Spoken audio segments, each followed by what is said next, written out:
Welcome to the Agents of the Unexplained podcast. From a haunted abandoned asylum to Sasquatch lurking in the dark woods and watching you, and all things unexplained, here are the stories from outside our realm. With your host, Bill Rigby.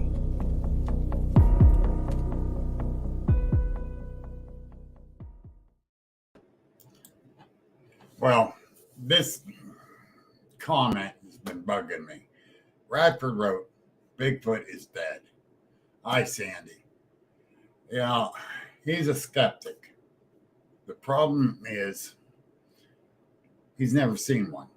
So he's trying to say, since there's no real evidence out there of a body or anything like that, this is all beyond a living creature. It's dead.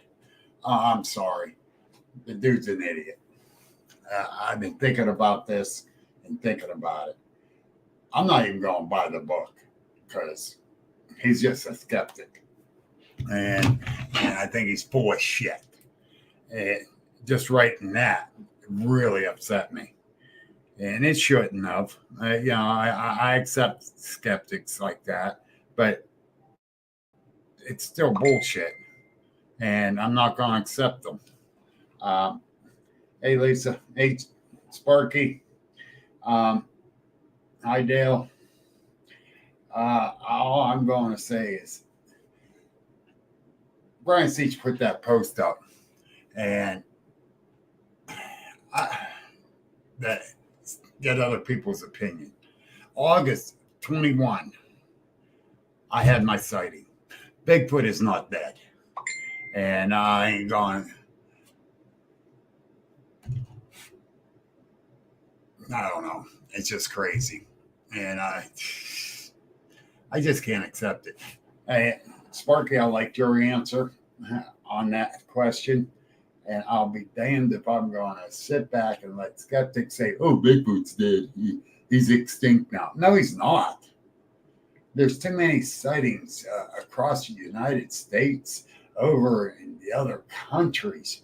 Come on, people. All they're doing is making this man rich. And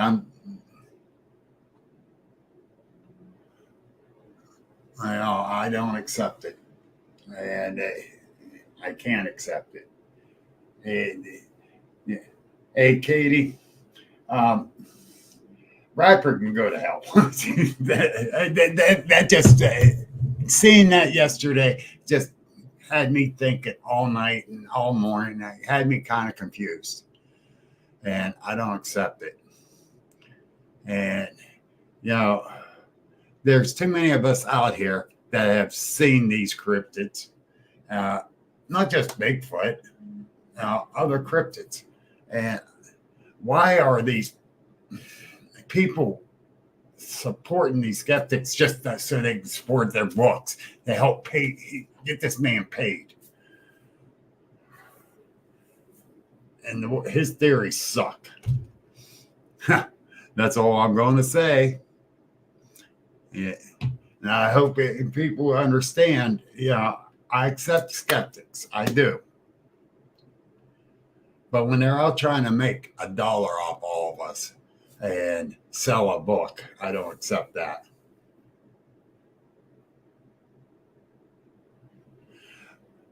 Well, that's true, Sandy. That's true. And,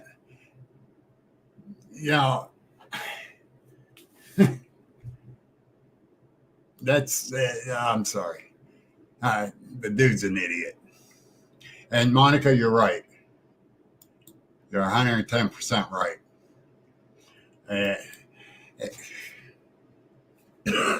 That man's just out to make money. That's why he wrote that book. He's not trying to get people educated about the things. I know several different authors that wrote books and that are researchers. Fred Saluga, Les Odell. Just to name two great researchers. And Baker, you're right, brother. You're right.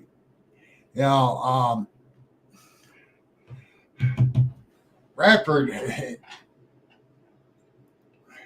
I hope people don't go out and buy his book and support this guy. Maybe I should get the book and read it, but I'm not going to pay for something that he's a skeptic and saying shit like that.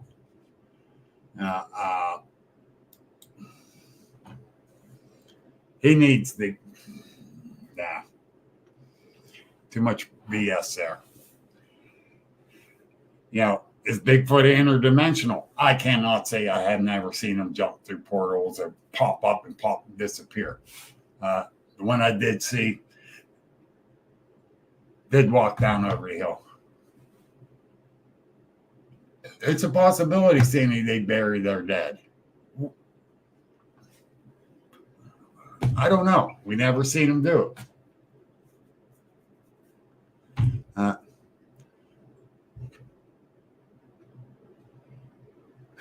I don't know. Baker, I don't know. Oh, it's an article, Fred. I'm sorry. I thought it was a book.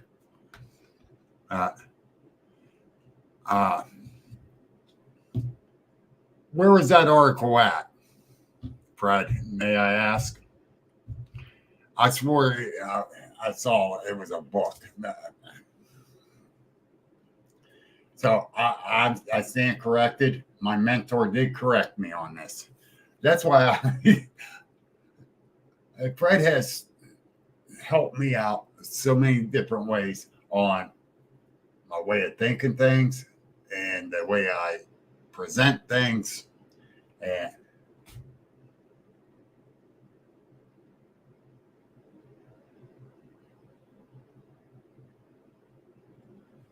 oh, yeah.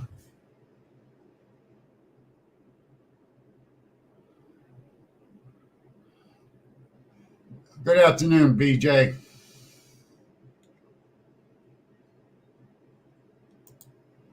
Okay, the skeptical inquired. I'm going to have to look that up.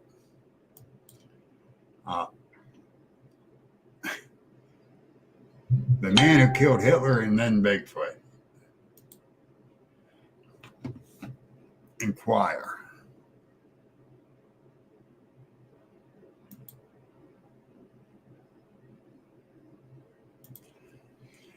We will look that up, Fred. Thank you. Hey, there's Sean. How you doing, brother? See, I stand corrected. Radford didn't write a book. He wrote an article. I did, and I thought I wrote you back, BJ. I'll write you back on it. Moving jobs today. Oh, that sucks.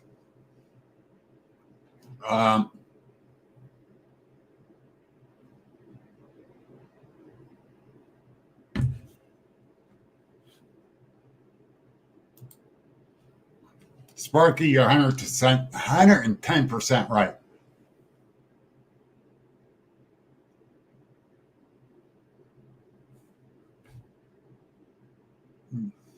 You're 110% right, brother. I don't care. Bigfoot's real. Plain and simple. I've seen one. And it scared the living shit out of me. But I've seen one. I don't have to be a scientist to know they're real. But, they haven't seen it. They can't study it. They don't do shit. And that just got me fired up. And I don't like it. I don't appreciate it. So, in other words, Fred, You need to write an article for that.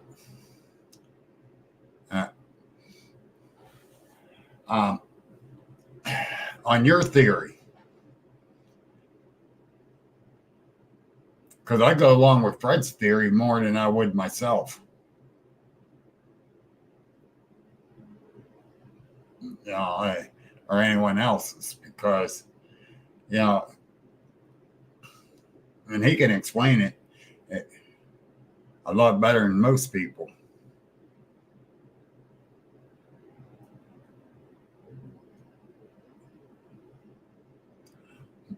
You're right, Monica.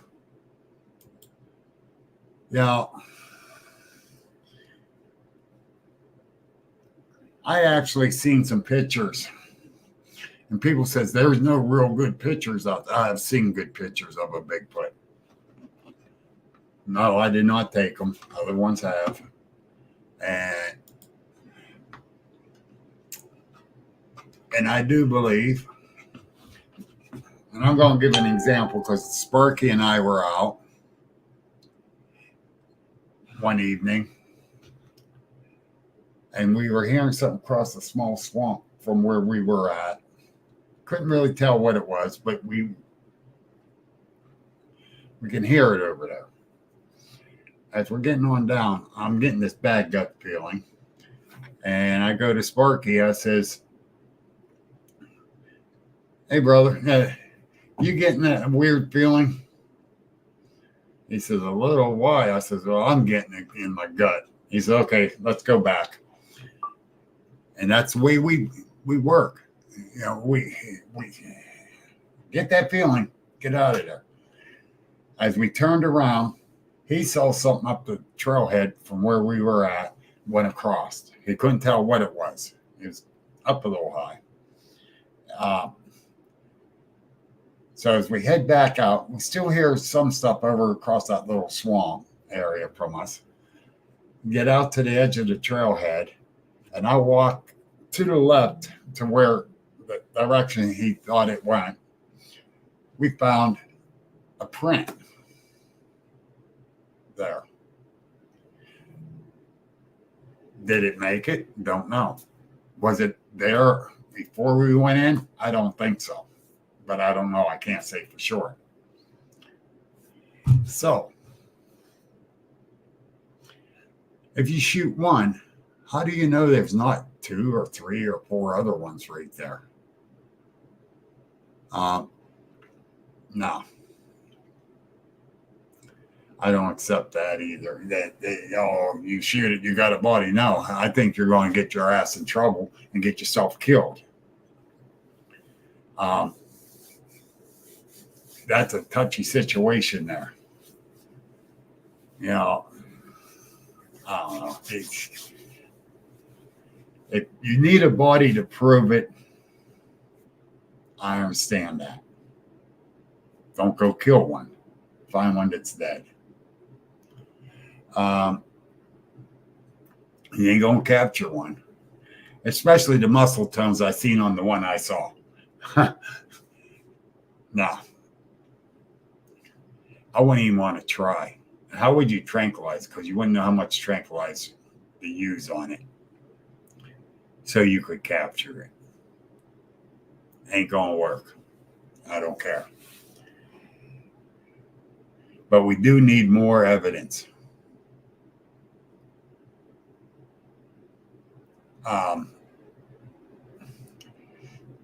Physical evidence, yes.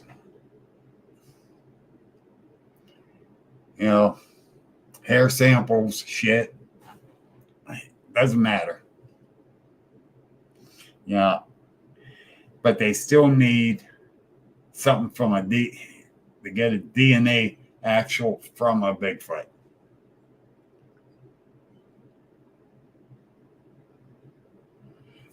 Exactly, Sean. Exactly. Yeah. That's a good point there.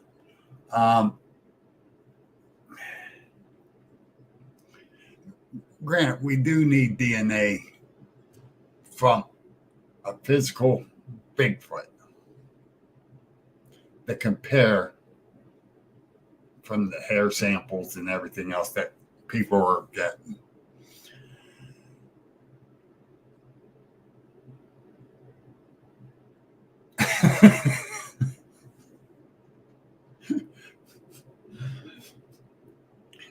Oh, you must be moving a lot of stuff because you just nailed that one, Sean. Oh, shoot. Moving day. But anyhow, I had to make my statement on that.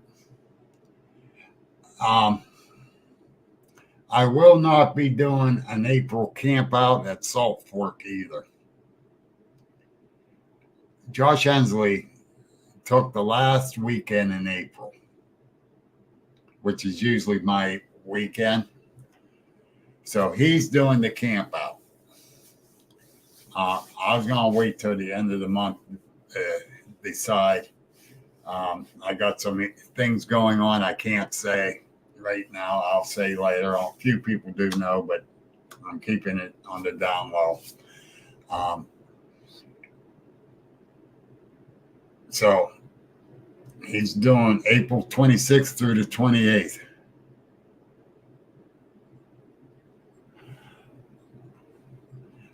Sandy, if they go to murder one, I think they're going to get murdered. Because I don't think they travel alone. I really don't.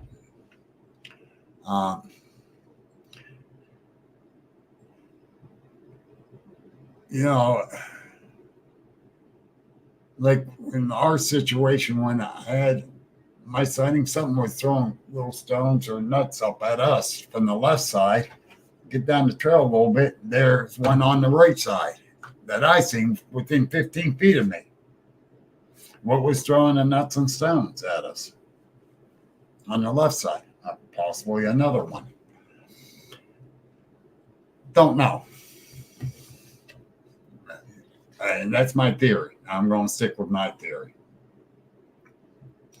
I believe they travel in a group. And I really do. Hi, Bev. The thing is, are we going to just sit by and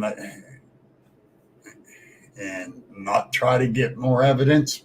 No, I'm going to go out as much as I can. Beverly, I do too.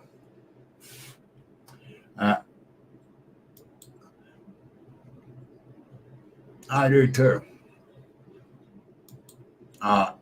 Sandy, not like nomads. Nomads just travel wherever. I think they got a certain area. It might be a big area, but they say they don't deplete the food source.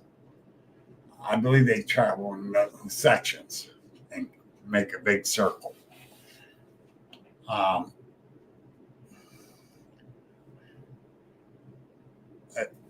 That's what I believe. I can be wrong. I'm no expert. Let me refer that to an expert. Sean Porker. Did he travel like nomads? He's going to smack me for calling him an expert. I'm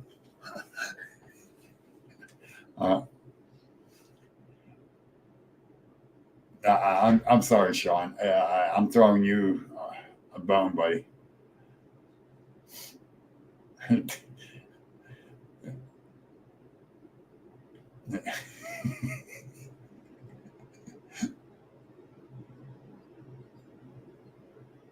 I don't think they're nomadic either. And yes, John, and you and me both think the same way. There's a certain range they stick to. They're very familiar with that area. And I do believe they do believe, I do believe that they're smart enough they're not going to deplete the food sources in one area or not. So they'll just keep going.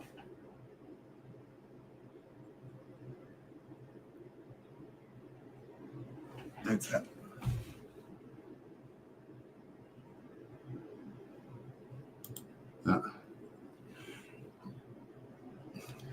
Do they stay in caves? That's a good possibility.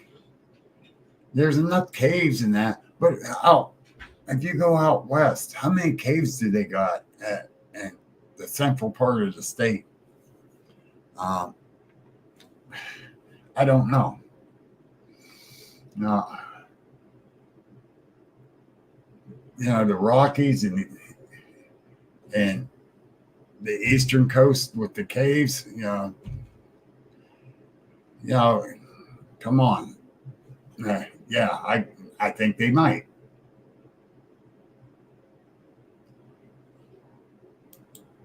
You know what, Sean? Possible, because a lot of those caves are interconnected.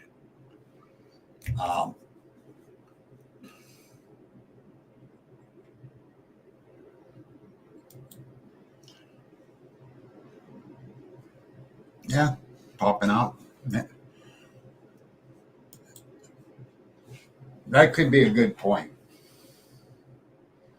Yeah, the old mines. A lot of those old mines, they got all those offshoots and air tunnels and everything.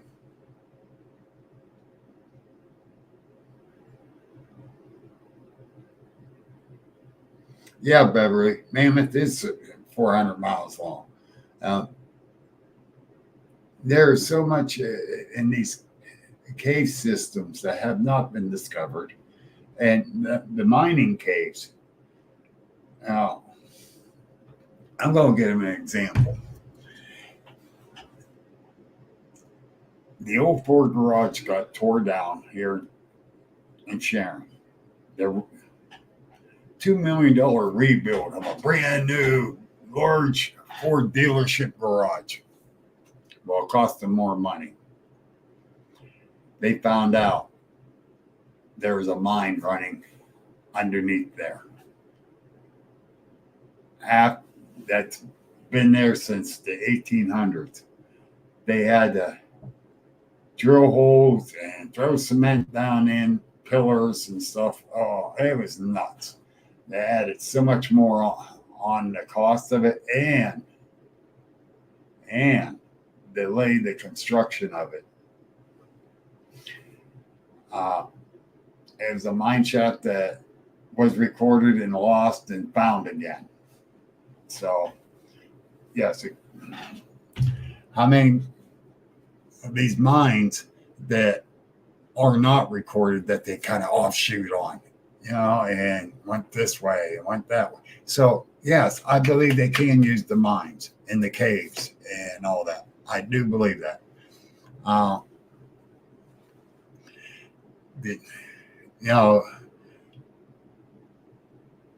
Do they become nomadic through them? No. They learn the area and where they go in and out and stay undetected. Yes, I believe that. And do they bring food source back in there? Yeah, I believe that. Yeah.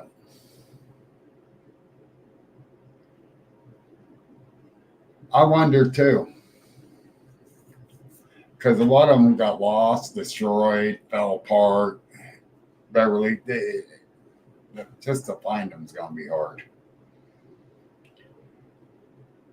So, with that being said, I'm going to head on out of here.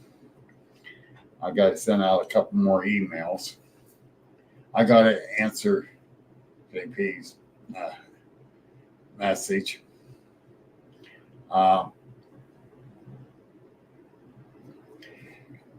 There is a website. It's on the agent's Facebook page. We got it, I believe, up in the top. You too, Sparky. Glad to see you out there, brother. So I got to send out a few emails. It's all for the conference in March. Get ready, people. It's happening. And it's coming quick.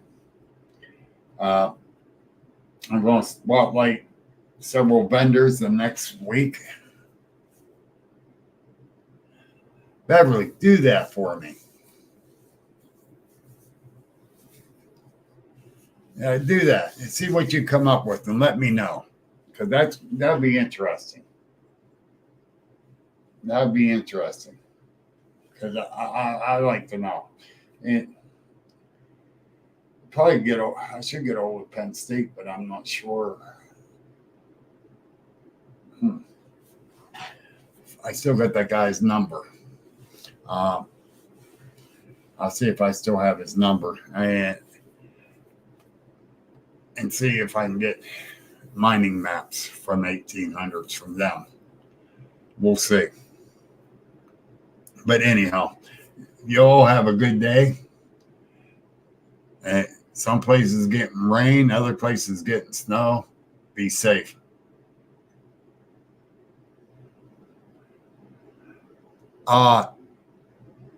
Yes, and I think that's part of the ones that ran under the Ford dealership, Monica. I really do. I believe they did some work on it too, not that long ago. I think that's the one. Well, be safe down there, Bev. We're getting a lot of rain up here today. I know going east, Indiana, Cambria, Somerset, and all them got nailed with some snow. So be careful, people. Oh, you definitely got to tell me about it, Monica. All right, folks. You all have a good day, and I'll talk to you later. This has been an Agents of the Unexplained original podcast. Like us on Facebook, subscribe and view on YouTube, and please visit our store link in the bio. Thank you for listening, and remember that paranormal